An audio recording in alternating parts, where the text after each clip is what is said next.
Hey everyone, Sean here. I just wanted to talk for a minute about something that came up yesterday. I posted something on Facebook about the way that we treat the feminine outside of ourselves is a direct representation of how we treat the feminine inside of ourselves. And I had a couple people that were kind of surprised by that idea, so I wanted to kind of talk a little more about where that comes from for me.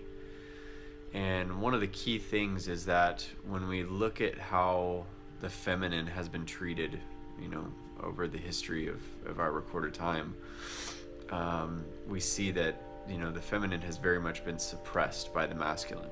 There's been, as far as our recorded history is concerned, we've been in a very masculine-based time frame where it's competition, division, win, lose, things like that, and also like a hyper and kind of toxic masculinity is what we've been witnessing for some time now.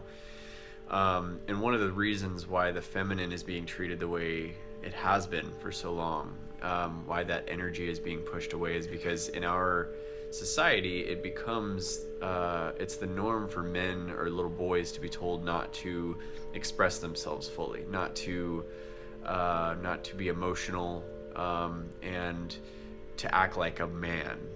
So basically the idea here is that in doing that, the subtlety of that means that you're told to act like a female or a woman. In this case, we're using kind of layman's terms to relate the feminine to the woman, even though it's not really how the energies work. But just bear with me here for this expression of this.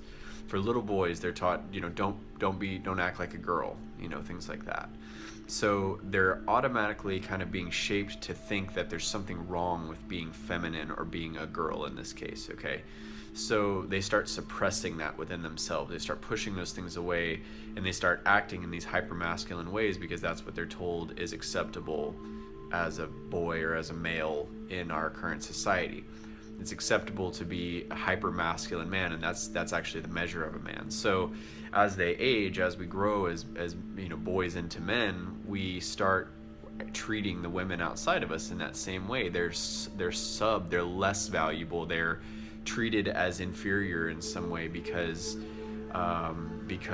we were kind of taught that's the state of things. And I actually don't feel like my language is really speaking to what I'm trying to say right now.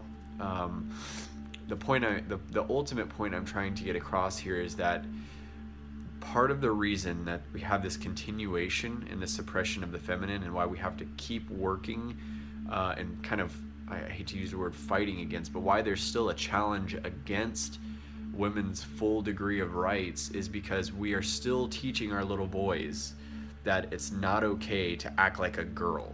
So if we want to start seeing change on a larger scale, we need to start addressing this at an earlier age.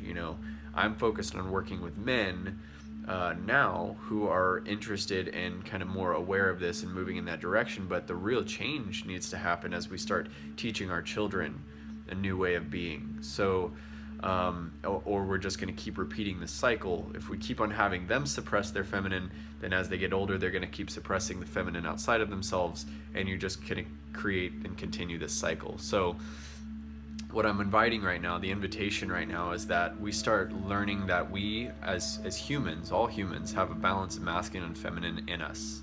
And that just because you're a man with a penis doesn't mean that you don't have all the weak emotions as well, and doesn't mean that you're willing to express those, and doesn't mean that you don't want to knit a sweater or something. It's okay for us to be all the things, okay? So the invitation is just to allow yourself to sink into the fact that a true masculine man is actually connected to his feminine. He's actually honoring the feminine within him, and which obviously lends itself to honoring the feminine outside of himself as well. And the more we do that, the more we teach our children that same process, the more that we're going to see things changing, equality, balance, and really allowing the feminine to come out of this suppressive state that we've put her in for so long. So and ultimately that's going to make this world a much better place. So we are seeing the damages and destructions of a hyper out of control masculinity with the suppression of the feminine. And as we allow that feminine to come back and we kind of reduce all the toxicity out of what we consider masculinity, then we're going to see a shift in the world, and we're going to see a beautiful thing happen. And I personally really invite that, because I think that's going to make a lot of difference for us, and a lot of difference on a global scale. So yeah, I invite that as just this awareness of like the way we treat our feminine inside is how we treat our feminine outside, and it goes the same for masculine. The way we treat or experience the masculine within ourselves, if we're suppressing that side of ourselves, then that's what we're going to be suppressing or fighting against outside of ourselves. So everything that happens is a reflection of what's happening inside, in your experience, so in our own experience.